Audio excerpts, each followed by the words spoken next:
اللهم أخرجنا من ظلمات الوهم وأكرمنا بنور الفهم وافتح علينا بمعرفة العلم وسهل أخلاقنا بالحلم واجعلنا ممن يستمعون القول فيتبعون أحسنه. اللهم اجعل أعمالنا خالصة لوجهك ولا تجعل فيها حظا لغيرك. وصل اللهم على سيدنا ونبينا ومولانا محمد وعلى آله وأصحابه أجمعين والحمد لله رب العالمين. السلام عليكم ورحمة الله وبركاته. How's everyone today? Alhamdulillah, we are going to do Surah Al-Fil and Surah Quraysh today, inshallah. Excuse me? Are we stopping? Al-Kahf. I did with you last week Surah Mizan, right?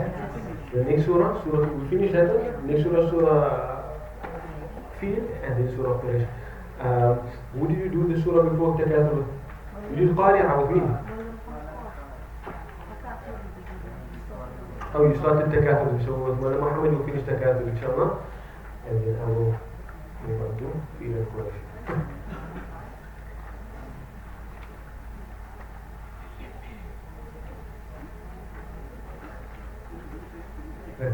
So, Bismillahirrahmanirrahim. Surah Al-Fil, the name, chapter of the elephant.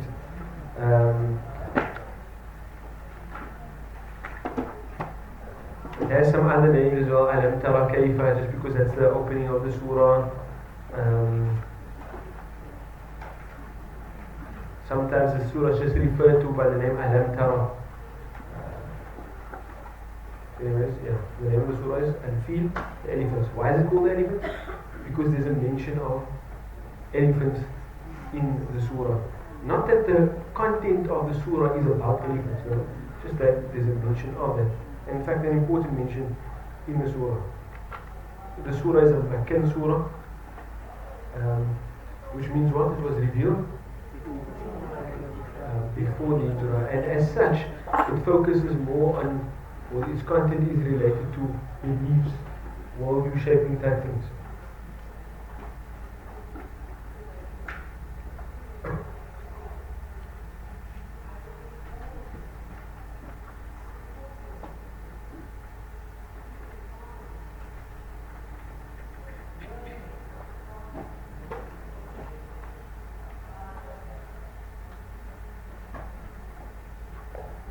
Now, just before I get into the surah, there's a Mufassirin look at this surah, Surah Al-Fil, as connected to the surah that comes after Surah Quraysh. I'm going to be doing both of those surah with you today, right? So at the beginning of Surah Quraysh, I'll show you how some of the Mufassirin find that they are connected. And then there's others that have a different view that the surah is actually two separate surah.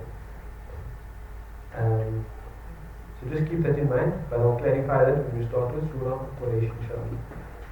Surah Al-Fil, it has a reason for revelation, right? And how do we understand these reasons for revelation? There are events that occurred in relation to which the surah was revealed. The understanding of the surah needn't necessarily be, not just needn't, it shouldn't be restricted to that one case. If the wording of the surah is general, then we apply the lesson beyond that case. It's not as if Allah revealed it just for that people that saw that thing, no. Allah revealed it primarily for them, but the lesson extends to us. The Quran is a living book, it's for us to take lesson from. So what was the story behind the revelation of the surah? Or that the surah speaks about? Because Allah subhanahu wa ta'ala doesn't tell a whole story in the surah. The surah is how many? 5 verses? 5 very short ones at that. Allah subhanahu wa ta'ala doesn't tell a story in it. The purpose of the surah being revealed is not to tell us a story, but rather to highlight some lessons for us. And so Allah only tells enough of that story as is required for us to derive that lesson from the surah. So what is the context of what happened? Many of you might already have heard of the story that before Rasulullah sallallahu alaihi wasallam was born, what year was Rasulullah born in?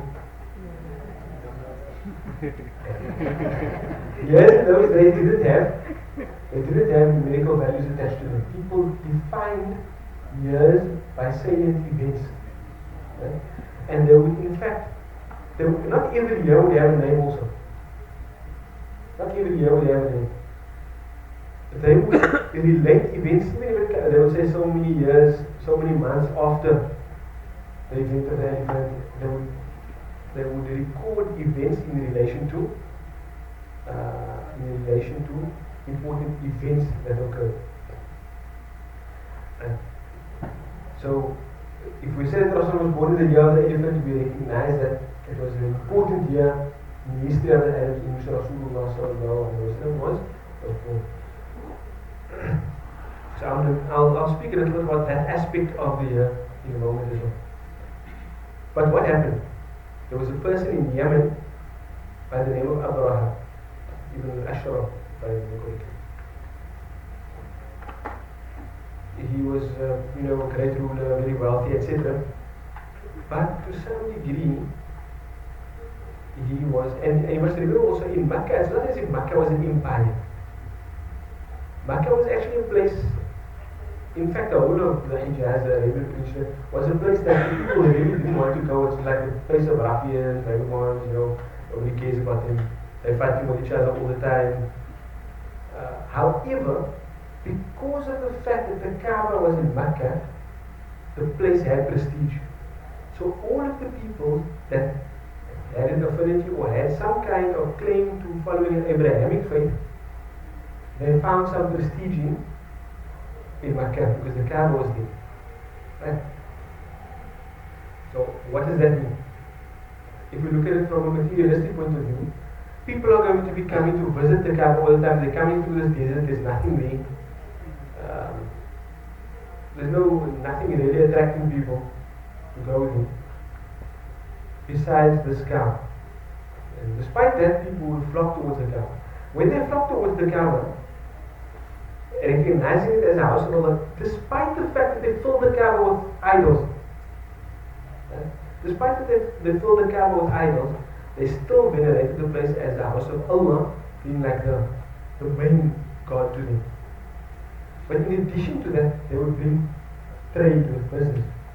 Right? When people gather in a place, it's a perfect opportunity to bring some goods, make some money.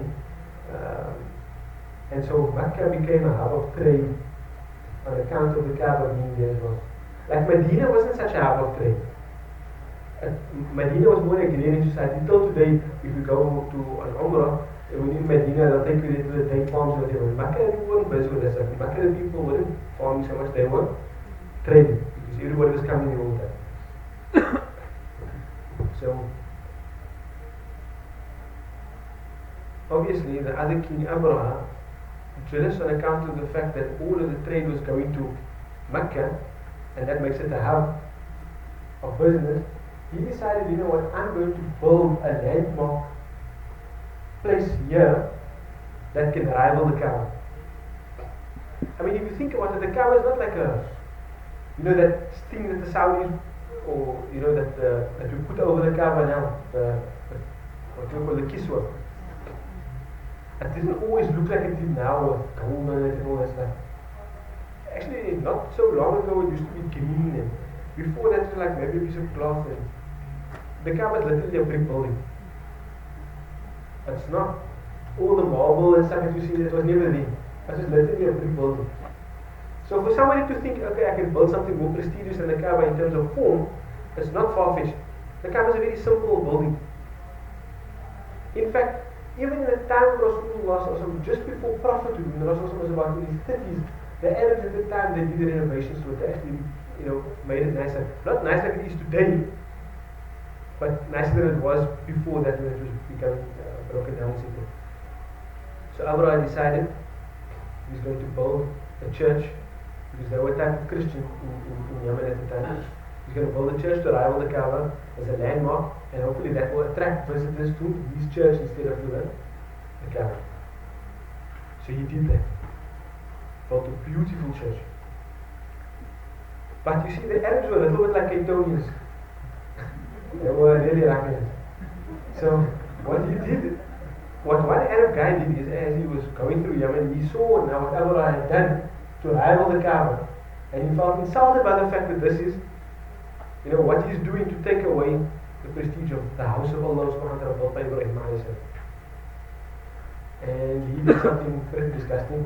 According to the reports, he took a dump in the church and smeared it on the wall. Nobody's saying his action was right. But on account of this, Abraham decided that he's going to destroy the Kaaba. He's going to take with him such an army that the Arabs have never seen before, and he's going to destroy the Kaaba. Because this Arab guy now basically desecrated his building. Showed it disrespect. So he gathered an army, and what distinguished this army is that he let the army then ride on elephants, which is not the norm. And obviously the people in Arabia, they wouldn't have seen Arabs, they wouldn't have seen elephants necessarily, so it would have been like a frightening sight for them. Elephants are huge creatures. He got his army, built a huge army, they were riding on elephants, and obviously they had to travel from Yemen to Mecca. As they were passing through places, they were, usurping the belongings of people, etc. In fact, as they were approaching Mecca, one of the grandfather of Rasulullah, what is his name? Abdul Muttalib.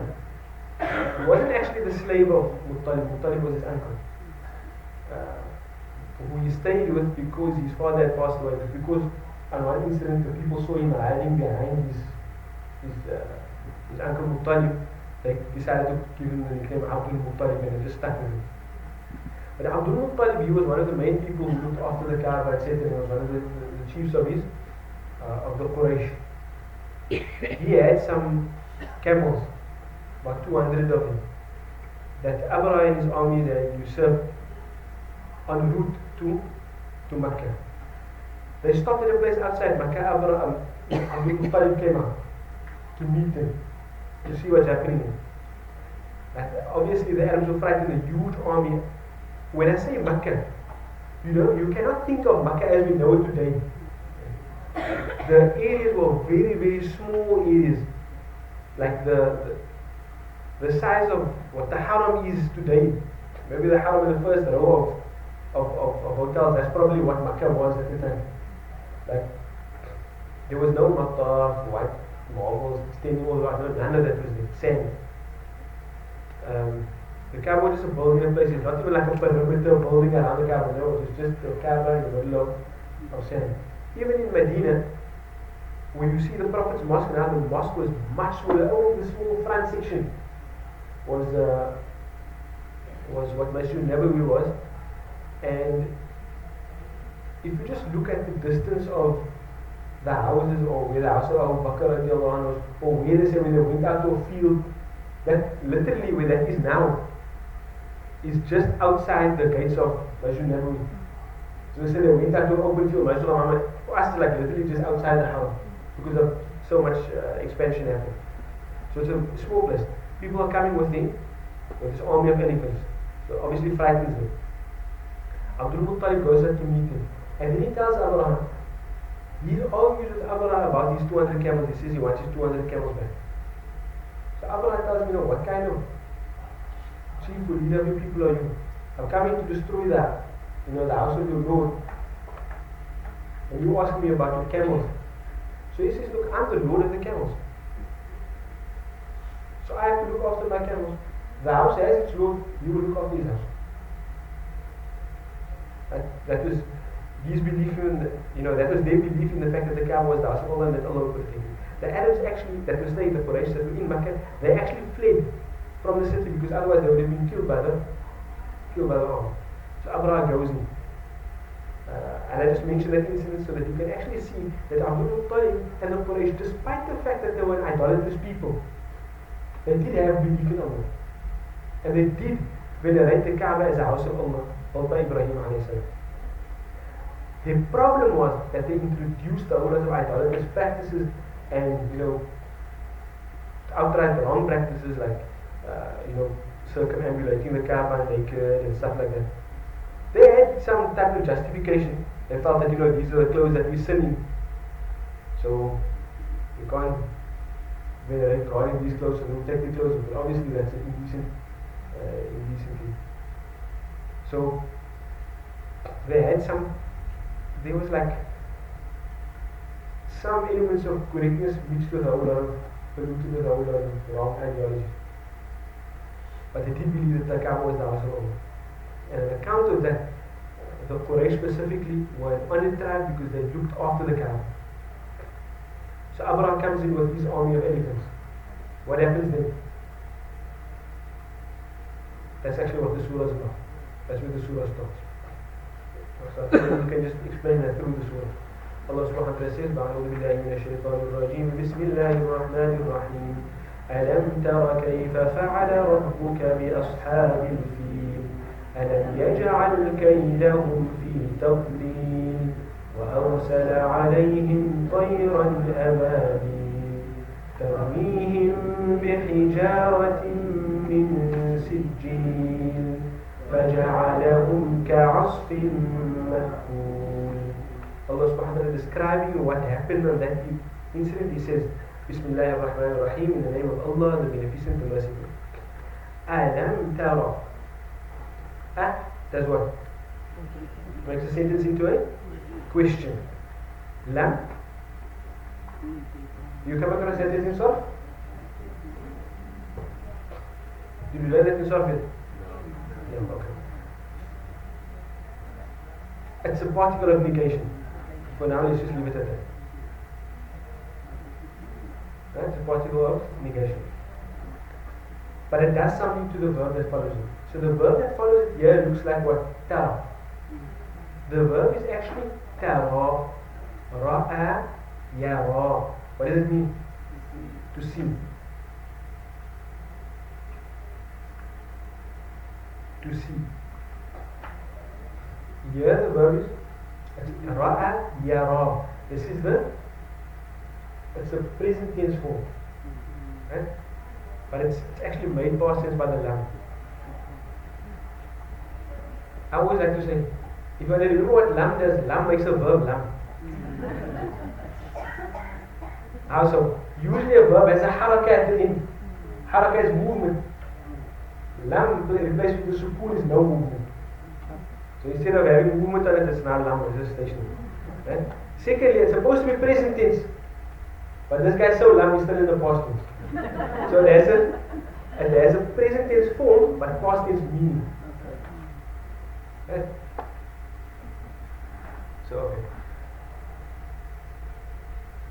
So what's it going to mean now? Tara means you see. Ra'a, yara, yara, yarawna. Tara, yarayna. And then again tara. You one male. Or you one male, you are seen. Alam tara will mean what? Did you not see? Now the word ra'a, yara has a number of meanings. It can mean to physically see with one's eyes. It can mean to think about something. Almost like to have an opinion or to see with one's mind. And it can also mean to see in a dream. The word has three different masajid. Can either come from ra'yun, ru'yatun, or ru'ya. Ra'yun will mean an opinion. Ru'yatun will mean a vision, physical vision. Ru'ya will mean a dream. So here it means, like, what do you think, or have you not seen? But with your mind's eye. Kayfa, because when Allah uses the first, or rather the second person singular, then what does it usually refer to? You, one male. Have you not seen? When Allah addresses somebody in the Quran like that, singular, second person, it usually refers to Rasulullah. Oh Muhammad sallallahu alaihi wasallam, have you not seen? Now if Rasulullah was born in the year of the elephant, obviously he couldn't have physically seen it, isn't it, sir? He wasn't yet born. So it's asking, what do you think about it? Have you not thought about something? Have you not thought about كيف فعل ربك? كيف means what? How? فعل ربك, what does it mean? You must know what فعل means. فعل, he did. Who's the fa'il? That's either on it, there's nothing on fa'ala, right? That's standard form. Then we look to the left. What's on the left? Rabbu. Rabbu is it in Raf? Yes, that's my father. And the kaf that's attached to it is just a damir that makes it into a mudaf ilayh, your Lord. Have you not thought about how your Lord did or how your Lord acted? Now here is something important. Allah is not asking, have you seen what your Lord did? Allah said, how? So Allah subhanahu wa ta'ala is speaking about the manner of what took place, and we'll see something about that in a moment. أَلَمْ تَرَ كَيْفَ فَعَلَ رَبُّكَ. But what your Lord did to who? بِأَصْحَابِ الْفِيلِ. How your Lord acted with أَصْحَابِ الْفِيلِ. أَصْحَاب is the plural of the word صاحب. صاحب means what? The word sahib is like a flexible word. It can take on a number of meanings. But just to have a basic meaning, it means companion. What kind of construction do you see between ashab and fil? Ashab is a light word, isn't it? There's no tanween at the end, no al at the beginning. And fil? Majroor ends with the kasra, right? So what kind of construction do you have there? Light word plus a jar? Mudaf. How do you translate that? The companions of the elephant. The companions of the elephant.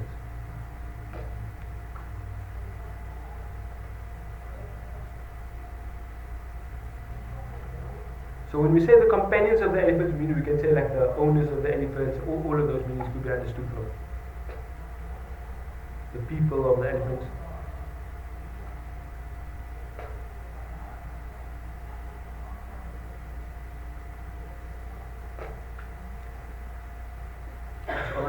Have you not seen or have you not thought about how your Lord acted with the companions of the elephants?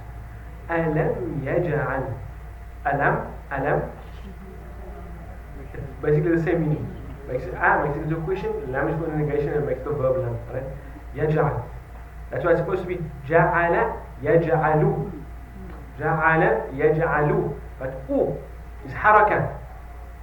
That lam makes it lam, so it takes away the haraka. Now it's sukoon, stationary. Right. And what else? It makes the meaning past tense. Ja'ala yaj'alu means what? To make.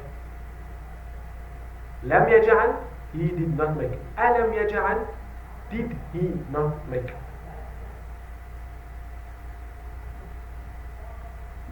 Did he not make. Kaydahum. Kayd is what? Kayd is a plot or plan. So we understand the fa'al of yaj'alu to be inside. The huwa that's inside again referring to Rabbuk. And kayda is the maf'ul. Did he not make their plot? The whom you can see kayda. What kind of construction is that?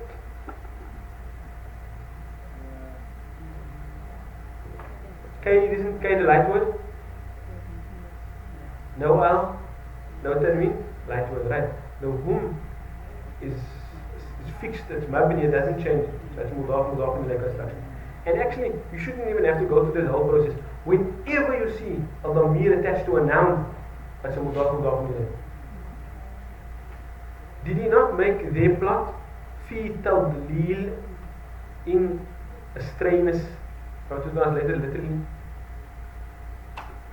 The root letters of that word, tadlil, is dad, lam. Balla. You know that word from somewhere. Dalil. What does it mean? It means to be lost. To be lost. So when Allah says, did he not place their plan into astrayness, what does it mean? He took it off its course, basically. He took it off its course.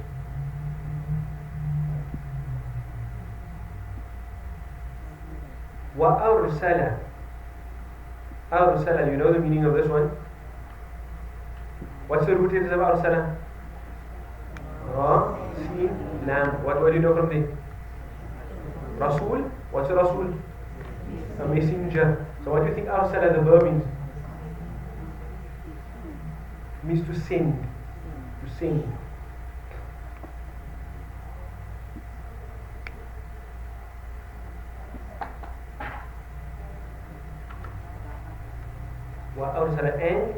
sent. Technically, arsala is a verb. We should look for our fa'il by doing ili. So first, arsala is the standard form. It may not look like it to you, but this is a verb form that we haven't learned here.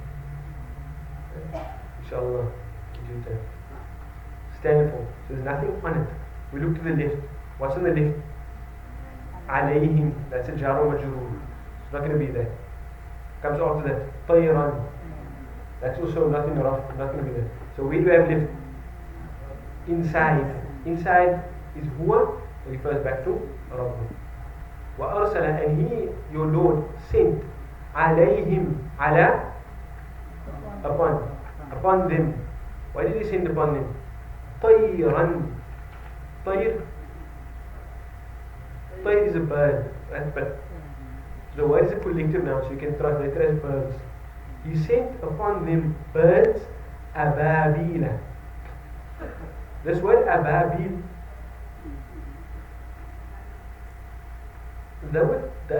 it's a bit of a funny word because it doesn't accept the tanween.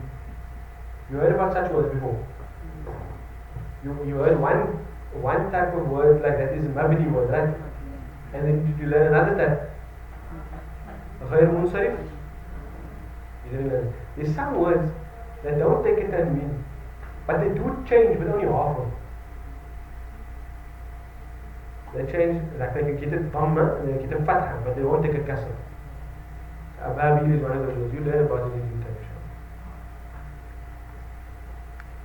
In English they say the word is triptych. Usually Arabic words are triptych. They can take on 3 meanings.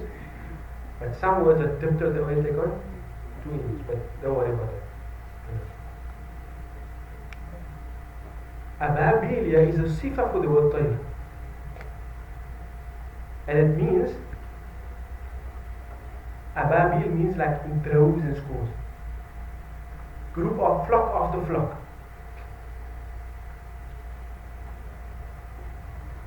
Flock after flock. But a nice translation to give the meaning of it would be like in droves and schools. Allah subhanahu wa ta'ala sent birds in the plenitudes. What did they do? Tarmihim. The verb is rama yarmi. Rama yarmi. It means to throw, cast. If you look at the verb yarmi, here we have tarmi. So tarmi, if the standard form is yarmi, then tarmi will mean what? Either she threw or you threw. Here, which one do you think it is? But will you be referring to? The birds. Right, it's she. Referring to the birds because it's a plural of a thing that doesn't have human intellect, so we treat it as singular feminine. Right? That's why term is singular feminine, referring to the birds. Allah subhanahu wa ta'ala sent upon them birds in droves and schools, casting them or throwing them بحجارة من سجيل. حجارة, you must remember this from Mankas last night. حجارة وإنما الأصنام حجارة, stone, right? Casting them with حجارة, stones, من سجيل, from سجيل means like clay, baked clay.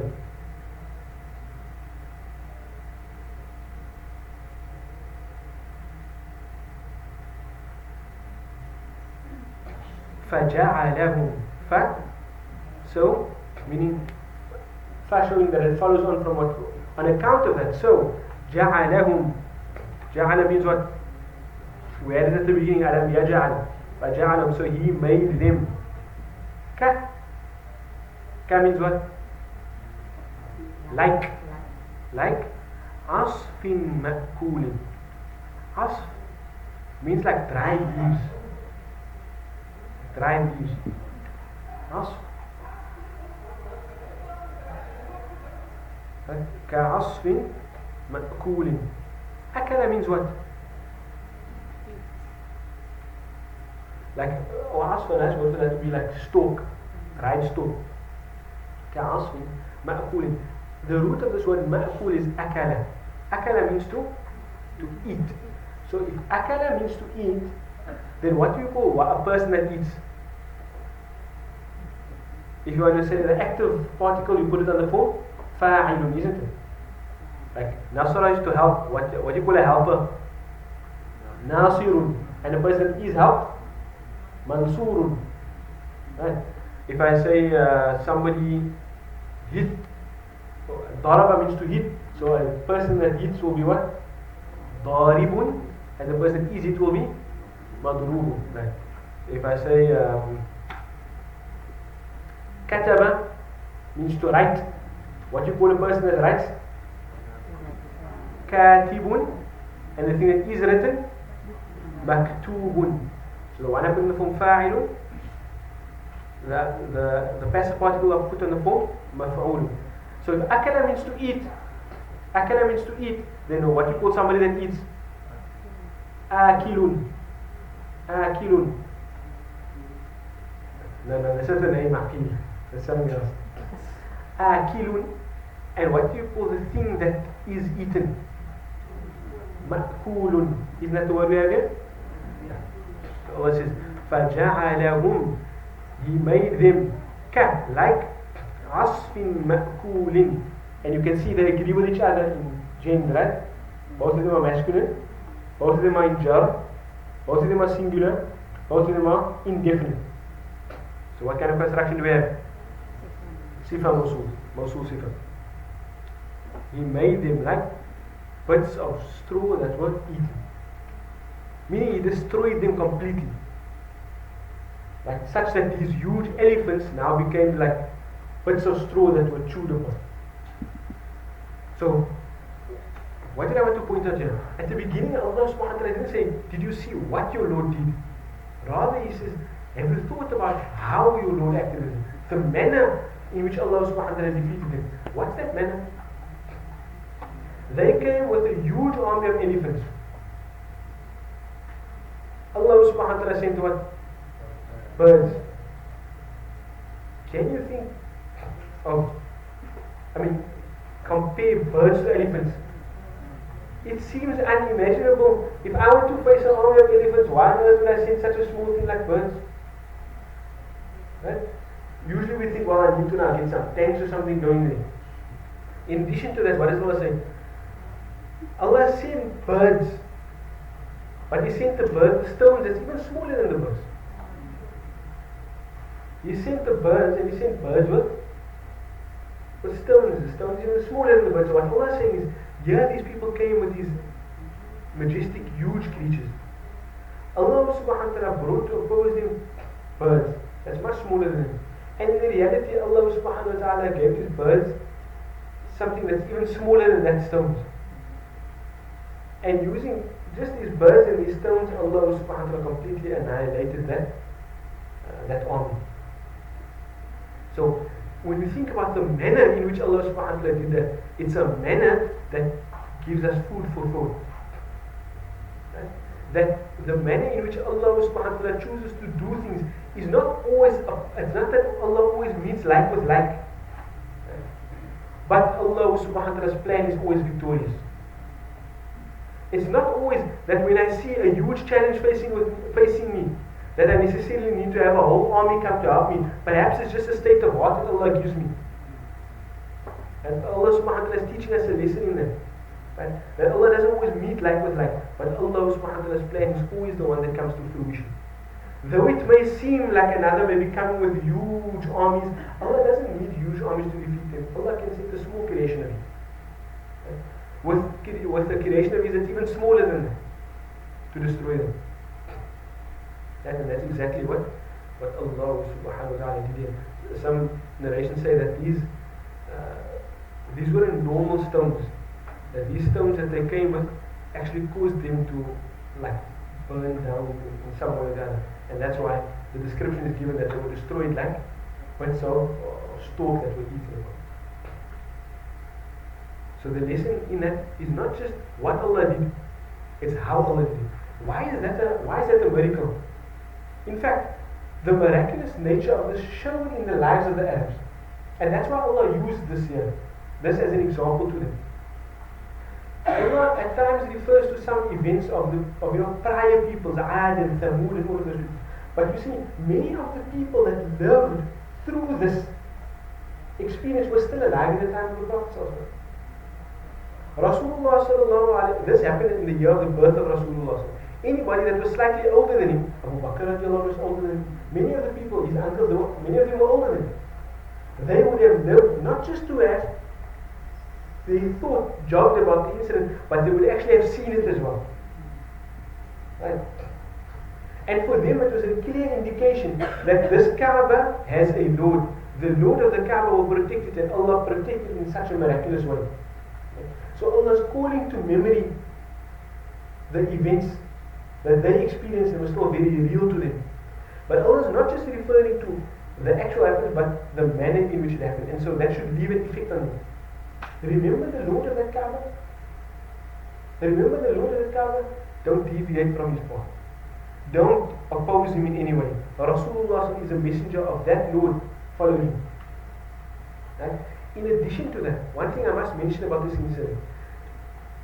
You know, in Islamic theology, we have a number of different types of miracles that happen. Some of them are miracles that come in the hand of a prophet to prove his prophethood, etc. Then we have a type of event that we call irhasa, or refer to them as the irhasa. These refer to,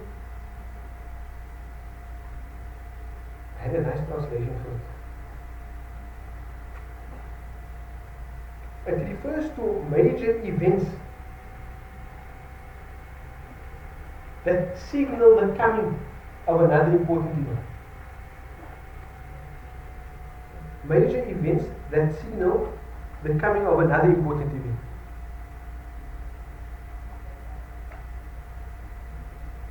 You can call it a foretoken if you want it. A foretoken. So these irhasat were seen as like foretokens of another major event happening. And so in the year of the elephant, the Arabs were expecting something great to happen. And that's why they celebrated the birth of Rasulullah. Not, I don't mean like they had celebratory parties or something like that. What I mean is, when he was born, Abdul Muttalib took him to the Kaaba, named him the Muhammad, the praised one. They recognized his birth to be a birth of a good omen for him. And so there is a relationship between the coming of Rasulullah and the event of the elephants, in that it was a foretoken for something major and good to happen. Keep that whole story in mind. It flows into the next surah. The next surah is called Surah Quraysh. Right? It's called Quraysh because Allah refers to the Quraysh. Right? Because the Quraysh were also the primary, or should I say, the foremost recipients of the Quran, because it was revealed in their society to them firstly. We get it through them, via narrations from them. But they were the primary recipients of the Quran at the time. So on account of Allah subhanahu wa ta'ala allowing this incident to happen, it affirmed in the minds of all of the other Arabs the virtue of the Quraysh. You see, Allah has a house. This is a venerated house. It's sanctified and it's even protected, that when the need arises, Allah subhanahu wa ta'ala will send miraculous means to protect that house. The Quraysh being the people that looked after that house, that preserved it and honored the guests coming in. The Quraysh were actually of two types. Some of them would look after the affairs of Makkah, and others would look after the guests that come in. Right? That was actually like the virtue of the Quraysh. That was their job. They would preserve the Kaaba, look after it, and they would also look after the guests that came to visit it. On account of that, they were seen as a virtuous people in the eyes of all of the other Arabs. We won't attack the Quraysh, because the Quraysh are the people that preserve the house of Allah. If we attack those who preserve Allah's house, Allah will preserve them. Right? So people were not too audacious to attack the Quraysh, to bring them out. Now in an Arab society where people are fighting all the time and looking for any reason to fight and war with each other, That is a very great favor. In fact, this favor allowed not just products to come into Makkah, but it also allowed the Quraysh to travel safely throughout the Arab lands. It allowed them safe trade routes throughout the Arab lands. Whether it is that they were going to Sham, Syria, or they were going to Yemen, wherever it is they were going, they had safe trade routes throughout the Arab world. And that's why some of us didn't say that the very next surah which starts, Bismillah ar-Rahman ar-Rahim, in the name of Allah the Beneficent, the Merciful, لِإِلَافِ قُرَيْشٍ. It's speaking about Allah allowed that miracle to happen for إِلَافِ, the protection and the safety of Quraysh. For إِلَاف, you can see إِلَاف is a light word, right? No al, no tanween. And Quraysh, is Quraysh in jar? Yes, it is. Right, so that's a mudaf ilayh construction. Ilaf refers to the protection, the facilitation. So, for the facilitation of Quraysh, for the protection and security of Quraysh.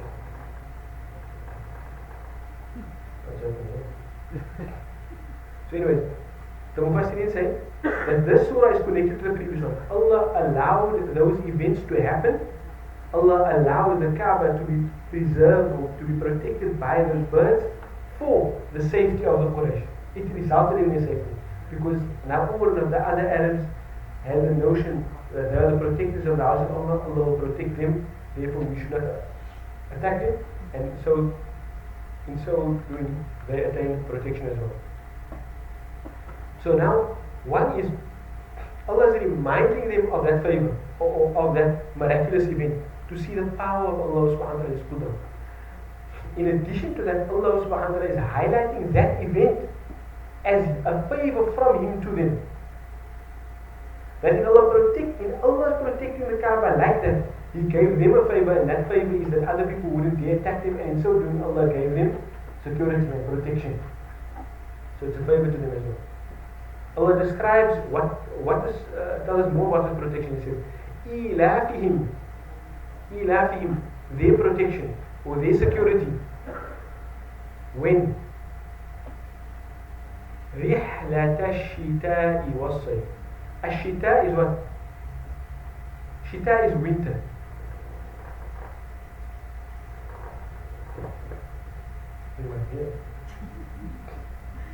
Shita is winter. Saif is summer. So their protection, there's a word omitted but understood here because of the rihla being in nasb. Their protection during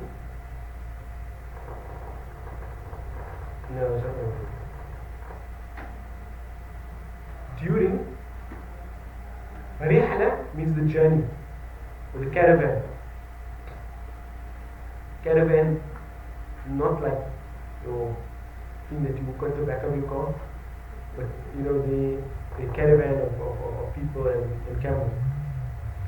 Their protection during the caravans of the winter and the summer. The Arabs would have two main trade routes. One major caravan in the summer and one in the winter. So Allah says that He did this for their protection during the caravans of the winter and summer.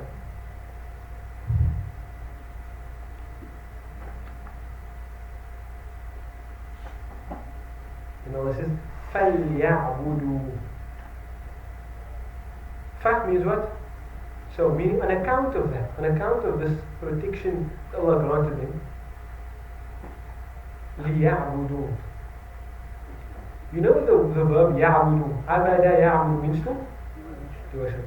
Now, something funny is happening over here which I don't think you would have heard before. There's a lam with a sukoon put before the verb. What that does is, you see the word ya'budu, it's actually supposed to be abada ya'budu, and then you go down to come ya'budu, ya'buduna, da'budu, ya'buduna, etc. Anyways, we still buy ya'buduna. Something happened here. Because that lam with the sukoon came there, the noon fell away at the end. So instead of it being ya'buduna, it's now ya'budu. And it also changes the meaning. It changes the meaning into a command. But now, we learned the commands already, isn't it? It's supposed to be u'bud, u'buda, u'budu. But that's only when you're using it for the second person. This is when you're making a command for the third person. And how we translate it is as, so let them. So let them worship. So let them worship. Let them worship. Who should they worship? Or you can say they should worship. رب هذا البيت. رب, the Lord. You can see it's a light word, right? So it's mudaf ilayh. The Lord of this house. And you can see هذا البيت. If I say هذا بيت, it means what? This is a house. And if I say هذا البيت, this house. So رب هذا البيت, the Lord of this house. I'm just going to go through this quickly. We can maybe revisit next week. الذي. Is it today the last? Oh. الذي, the one who أطعمهم. طعام means food. أطعم means to feed. الذي, the one who أطعمهم. He fed them من جوع, from hunger. وآمن. آمن يؤمن usually don't mean to believe. But when Allah is the doer, it doesn't mean to believe. It means to give. Aman. Aman means security and safety. The one who gave them food or fed them from their hunger, and who gave them security and safety. Min khawfin, from fear. Right? And we can see how that food coming to them on account of the status that was attained by being those who preserve the Kaaba, which is هذا البيت. هذا البيت means the Kaaba. هذا البيت means the Kaaba. Let them worship the Lord of this house, meaning the Kaaba, the one who, that Lord who gave them food from their hunger. On account of them preserving the Kaaba, food would come to them from all over. You can sometimes find the best fruits from South Africa there. This is stuff that you're not going to find in your Pick n Pay, and maybe you'll find it in Woolworths here. You'll find it in that desert over there. That الذي أطعمهم من جوع وآمنهم من خوف, and who gave them safety from fear. From fear of all of the peoples attacking them, Allah subhanahu wa ta'ala gave them security and safety. On account of them being the preservers of the Kaaba, those people would not dare attack them. So Allah says, on account of this ni'mah that Allah gave you, you should recognize, number one, that Allah is the source of all of your favors, and on account of that, you must subject yourself to worshipping Him, recognizing He is the only one that's worthy of worship. And when we say worship Him, it means live your life in accordance with His commandments. It doesn't just mean do ritual forms of worship. It doesn't mean just make salah and fast. No, it means live your life in accordance with what He commands of you. وذا سائل وجزاكم الله خيرا وآخر دعوانا الحمد لله رب العالمين. السلام عليكم ورحمة الله وبركاته.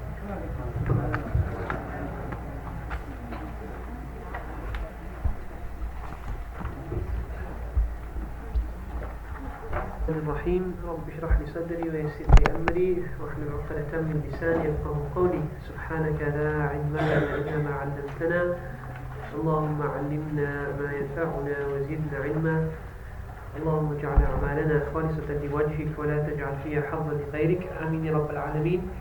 السلام عليكم ورحمة الله وبركاته. Inshallah, how's everyone doing today? Alhamdulillah. We started with the praises of Allah subhanahu wa ta'ala. So praise due to Him. I ask for Allah subhanahu wa ta'ala to send divine salutation on our beloved Prophet Muhammad. So I only have 20 minutes left with you guys, and inshallah, I don't know if we'll finish the surah, but some important concepts connected to the surah. Also, what I would like from the class, inshallah, in the last 5 minutes, it's been 15 minutes on the lesson itself, in the last 5 minutes, just we're coming to the conclusion of a year, and Allah subhanahu wa ta'ala has granted us the opportunity to reconnect ourselves to the Quran. This is your first year for most of you, alhamdulillah, for most of you. And what is the experience like being connected to the Quran, being connected to the verses, having done Quran for the entire year? Maybe just from the male side, one person that is going to get the experience, and from the female side. So muster up the courage already. Now, as to who is going to be the one who wishes to share some of the experience, inshallah, in 15 minutes time. So we look forward to that, inshallah. We always enjoy the experiences from the student side as well. Okay, أعوذ بالله من الشيطان الرجيم. We seek protection by Allah subhanahu wa ta'ala from shaitan the cursed. Bismillahir Rahmanir Rahim. In the name of Allah, the most merciful, the especially merciful. The name of the surah is Surah Al-Ma'un. Makes reference to the final verse of this particular surah. And Ma'un means, Al-Ma'un means small kindnesses. The context of these verses are quite interesting, in the sense that, so Al-Ma'un is small kindnesses. The surah starts off with Allah subhanahu wa ta'ala asking a question. So, Ara'ita. This is Hamzatul Istifham. Hamzatul Istifham puts the sentence into question. So, Ara'ita, have you seen? Have you seen? Generally, often when these phrases were used, it's also, what is your opinion of? So, have you seen? Ra'a, from the word Ra'a, to see. Ra'a, Ra'aita, have you seen? Alladhi, the one who yukadhibu, from the kadhaba, yukadhibu. What? Have you answered the mazid fi verbs? No? Not yet. Mazid fi, okay. So you're still on the first scale. This is on the second scale. So on the first scale it would be kadhaba, yakdhibu. Then mazid fi, which you are going to most probably start next year, is 10 mazid fi scales. So this word kadhaba, yukadhibu, is on the second scale. Fa'ala, yufa'ilu. So fa'ala, yaf'alu, you need that scale. Then you get fa'ala, yufa'ilu. Then you get the third scale, fa'ala, yufa'ilu. Then you get the fourth scale, af'ala, yuf'ilu. And all this has a sab saghir.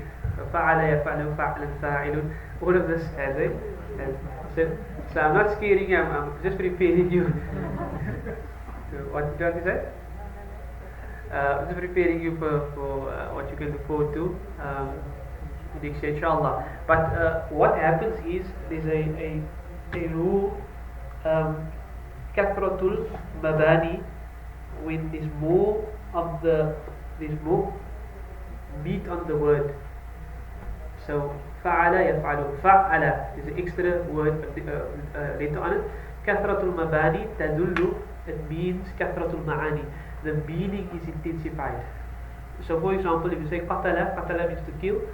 Qattala, the second verb, means to massacre. You mutilated the person. Qatala, it's mutual. There's more people that's now interacting in this particular. So this word kadhaba means to lie. Kadhaba, you be lying, you deny. You're not only lying, but you denying a reality with your lie. So a lie is one thing, but within your lie you're now denying. So in this word, do you see the one who he has denied? He doesn't only lie about the reality of it, he's denied it, and he's denied it with others, and he showed this denial. Bid-deen. Deen over here is referring to the year after, the day of reckoning. In Surah Fatiha, Maliki Yawmiddin. So you've done the word already, and you've done its meaning in that context. The word deen we also know as religion, but specifically Surah Fatiha and over here, it is in reference to, have you seen the one who denies the day of judgment? Now what is interesting here is the rest of the verses gives an explanation of actions. These actions mean that this person doesn't actually have conviction in the year after. In these actions that he's doing is a show that he doesn't have firm conviction that he's going to stand in front of Allah subhanahu wa ta'ala. And I always say that this particular surah, it's a surah of realignment. Like when your car's alignment is out, and you just leave it on the road, you take your hands off, then it's going to either go to the left or either go to the right. So when the car's realigned, then when you leave it goes straight. So this surah is a realignment for the believer, that should you have one of these actions, should you be doing one of these actions, it's a sign that your belief in the year after is not 100%. And so one has an opportunity to realign oneself. So have you seen the one who denies the hereafter? So, so what? So what is one of the first things that Allah subhanahu wa ta'ala speaks about, that is a sign that he doesn't have true yaqeen, faith, conviction in the hereafter? فَذَلِكَ. So that is الَّذِي, the one who يَدُعُّ. Da'a yadu'u is to push away. To push away al-yatim, the orphan. Now, look at the connection. Your pushing away of the orphan doesn't render null and void your belief in the hereafter. I can have firm iman. I believe in the day of resurrection. I believe in Rasulullah. I believe in all what I need to believe in. But our actions speak louder than words. You know what I mean?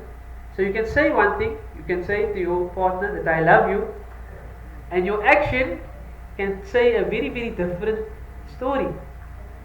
You say you love you with your tongue, but your action is harming the person physically, emotionally, and all various levels. So that words are not going to mean anything if the actions are not in accordance, isn't it? You agree with that? So here Allah subhanahu wa ta'ala saying is, look at the action, and the action will determine if you are true to your statement that I believe in the hereafter. The yatim, the orphan, has a very important role in society. And Rasulullah was a orphan. And Rasulullah says that the closest to me, ana wa kafiul yatimi hakada, that myself and the one who takes care of an orphan is if he's taking care of me. It's like this on the day of Qiyamah. Now, this doesn't state that because we're not involved with orphans and we're not going out there to be part and parcel of the journey of our orphan's life, that we deny the hereafter. But should we come into that circumstance and we push them away and we deny them any form of benefit, then it's a sign that our belief in the hereafter, because Rasulullah says, myself and the one who takes care or cares for an orphan, is like the son of the Qiyamah. So there's a relationship there. So in the time of Rasulullah sallallahu alaihi wasallam, the orphans were shunned. The orphans weren't given any regard. The orphans were the ones that were the outcasts. And Rasulullah sallallahu alaihi wasallam, being one that was raised as an orphan, understand that concept in a society. How difficult it can be to be raised like that. So majority of us wouldn't have found yourself in a situation where you've been pushing away the orphan. But again, it's an important reminder for me and you, the importance of orphans in society. And if we can at any point in our lives try to assist and be benefit to them, then do that. There's so many orphanages around. Find out how can we assist, what are their needs, how can we do something to be of benefit to them, because it only means that you'll have a closer place to Rasulullah sallallahu alaihi wasallam. So this is one of the things of realignment. The society at the time, they pushed and shunned orphans. And in our time, if there's any way that we can be of benefit, then we do that, inshallah. وَلَا يَحُضُّ. Yes.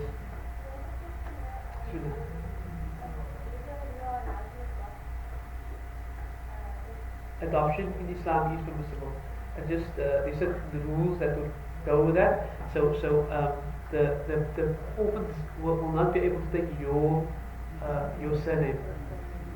They would have to maintain their surname. If we don't know the surname, then it's a different ruling that takes place. But adoption in Islam is permissible. So, inshallah, for anyone that wishes to do that, أنا وكافر اليتيم هكذا. Rasulullah says, whoever take care of an orphan, they are like this, as close as this to me on the day of Qiyamah. So, may our hearts open up. If we are unable to adopt, let us go see if there is any way that we can just facilitate and assist those who are underprivileged and going through difficulties. You must just imagine that being raised in a home with parents, you have a certain amount of love and support, and they don't have that. So even just giving them a hug, a genuine hug, from the bottom of your heart, can make a difference in their life. Subhanallah. Okay. وَلَا يَحُضُّ.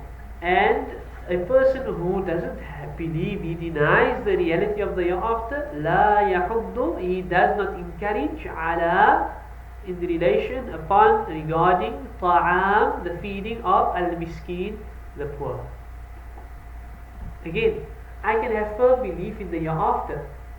I say that I believe in the hereafter, but my actions, if I'm chasing the poor person away, if I'm, get away from my house, don't bother me, and you can never have a little bit of compassion for the one that doesn't have, after Allah subhanahu wa ta'ala has given us, then this is a sign that we don't have true belief in the reality of the hereafter. Again, it's realignment, because how many times are we guilty of this? Just easily shun someone away. That's lonely, come again, whatever the case may be. Have a little bit of compassion. If you're unable to give genuinely, I'm rather sorry, I'm not able to give you. Give them at least a good word. But sometimes we chase the person away that's already, psychologically down, and you only worsen this thing. You treat him like a dog and you chase him away. And there's a very serious hadith where Allah subhanahu wa ta'ala says, hadith Qudsi, that on that Qiyamah He will question us, and He says, I was hungry and you did not feed me, and I was sick and you didn't visit me, and I don't know what's the third one, and then the person says, but Ya Allah, you are Allah, how can I feed you and how can I visit you? Allah subhanahu wa ta'ala says, there was so and so that came to your need, he came for asking for your assistance, and had you assisted him, you would have found me there. So a person, again the realignment, doesn't encourage the feeding of the poor. It's a sign that the reality of the day of Qiyamah hasn't settled correctly, because had you known the reality and the importance of this, that you can stand in front of Allah, Allah is going to tell you that I was there, the action would have been different. Okay. So it's a means of our realignment, inshaAllah. Then Allah subhanahu wa ta'ala changes the topic, and He says, Fawailun. Wailun, very strong word. Wailun means, she didn't translate it as woe. Wailun is to be cursed. And these people that I'm about to speak about now, may they be cursed. Very strong words. May they be cursed. Who? Lil Musallin. Listen to this. It's very strong. Lil Musallin, those who are making salah. Now does this make sense? How would Allah subhanahu wa ta'ala curse those making salah? Is this correct? What I'm translating? Allah's cursing those who make salah. How would Allah curse those who make salah? Anybody? Sorry? The hypocrites? Okay. In relation to feeding the poor, Allah is cursing those who make salah. This is mind-boggling. Sorry? Quality of your salah? Okay. Sorry? For sure. Okay, so I want to teach you something very important at this particular point very quickly. And so the next verse explains why. And many a times this is currently being used against Islam. People take verses out of context. They take a verse out of the context and they use it. And this is the importance of understanding context.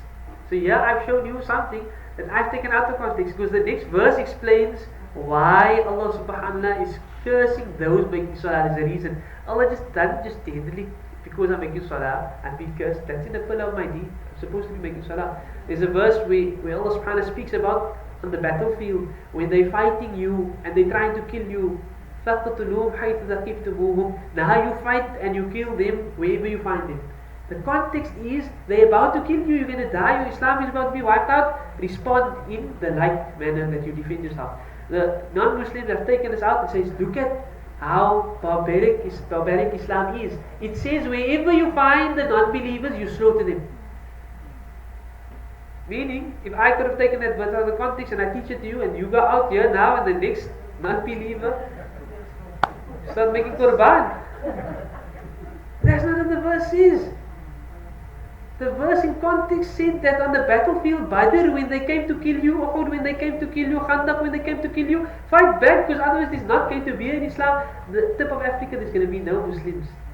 That's the context of the verse. So very importantly, we remember, always look at context. When verses are being used, always look at context. So Allah subhanahu wa ta'ala does say, فَوَيْلٌ لِلْمُصَلِّينَ, to those who are making salah. But what type of salah? الَّذِينَ, those whom they are عَنْ صَلَاتِهِمْ regarding their salah, on their salah, sahun, they are neglectful. And this is serious. They are neglectful. There's an established request from Allah subhanahu wa ta'ala that our salah gets made 5 times a day in its time. Fajr has approximately an hour and 20 minutes for the waqt. Dhuhr from Dhuhr till Asr. Asr from Asr till Maghrib. Maghrib till Isha. Isha all the way till Fajr. That is the time that is prescribed for the salah. According to this particular verse, if you make salah willy-nilly when you want to, out of its time, then this would apply to that particular person. Because when we were younger and we were taught the arkan of salah, arkan of Islam, that shahadatu an la ilaha illallah wa anna Muhammad Rasulullah, and the second thing that we were taught was aqimu salah, or tuqimu salah, that you as a child, you're not even mukallaf yet, know that when you do become mukallaf, that it's compulsory upon you to make your salah 5 times a day on time. You were trained as a child to do that. How is the training changed? Okay, I became busy now with my work, and this has become too much for me that I can't follow the initial training. Remember, your jobs training only came later. You were first trained as a Muslim before you were trained as anything else. So now Allah subhanahu wa ta'ala sits down in verse very, very seriously. Cursed be those who went through the training and they regard everything else as more important than the salah. فَوَيْلٌ لِلْمُصَلِّينَ الَّذِينَ هُمْ عَنْ صَلَاتِهِمْ سَاهُونَ. They are neglectful on the salah. May Allah subhanahu wa ta'ala forgive us our shortcomings.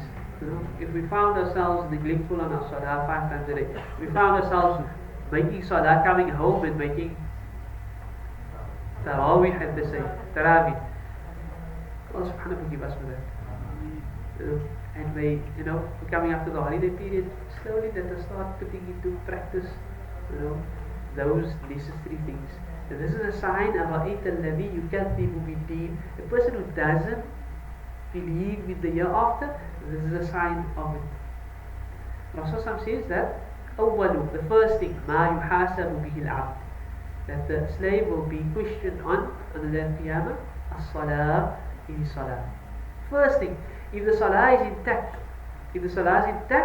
then all the other actions Allah is ready to accept. If there is no salah, check the salah, this person didn't make salah. Check the salah, this salah was haphazard when he wanted to. I don't want to see the rest of his actions. The rest of his actions, please, because the foundation was salah. The rest of the actions were built on the fact that there is a foundation. Yes. This only refers to establishing salah in which waqt, right? Yes. It doesn't refer to maybe not the focus in the salah. It doesn't refer to the first one. Not the which one. Okay. So the first instance over here is speaking about making sure that it's on time, and then this criteria to the salah, the acceptance of the salah. So there's always space for improvement. So, say for example, we are on salah 5 times a day. What's the quality of the salah? So don't now, okay, yeah, that person there, he is not on salah. That doesn't refer to me. But when I make salah, I'm down, touch the ground, and I'm not focused in the salah. So we always, any verse, this verse speaks to me first. Whether I'm 5 times a day on salah and I'm making tahajjud as well, what's the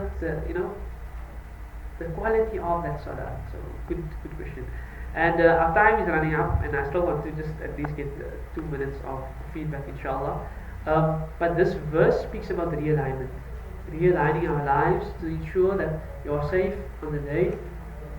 When you're standing in front of Allah, I'll ask you about the basic requests that were requested from us 5 times, the 5 arkan. Have you fulfilled that? Alhamdulillah, if you fulfill that, then know that the rest of the journey is easy. This is the importance of the reminders that we get on a weekly basis. Again, may Allah subhanahu wa ta'ala forgive us our shortcomings. May this be a means of inspiration for us, that should there be anything that we need to change in our life, that we make the change for the better. Ameen. So very quickly, two people before we conclude, one lady and one male. Very quickly, you can give me a one-liner and then you can be excused. We're going to start by the ladies, inshallah. Very quickly. Quick. And the sisters.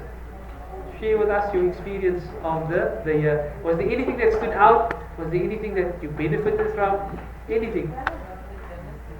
Bismillah, who's reading?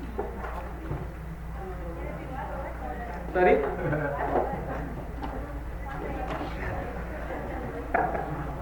Awesome, next week. Quickly, anybody? A sister? Bismillah. Yes, you left. Just quick, you're keeping the whole class.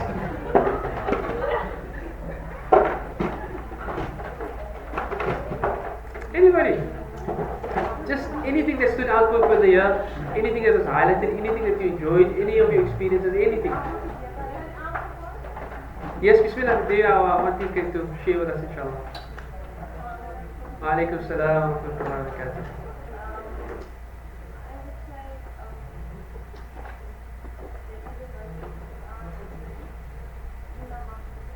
إن مع العسر يسرا.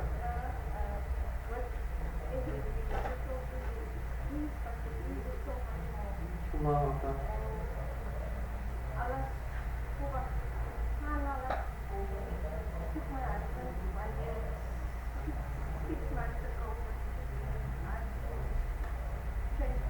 الله أكبر. الله أكبر. شكرا for sharing, auntie. So, mashallah, inna ma'al usri yusra. With that difficulty, there comes ease. And Allah subhanahu wa ta'ala in the sister's life has granted the opportunity to connect to Quran. And may the Quran be our life journey, inshallah. One of the brothers, very quickly. Seriously, after all that, you still didn't decide. Then let me choose, Karan. Bismillah.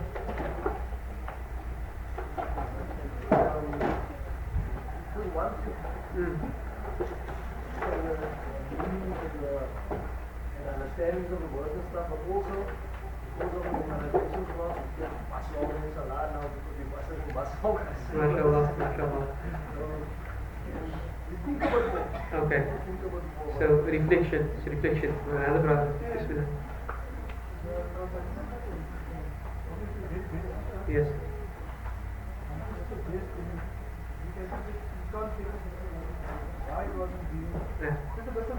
Yes.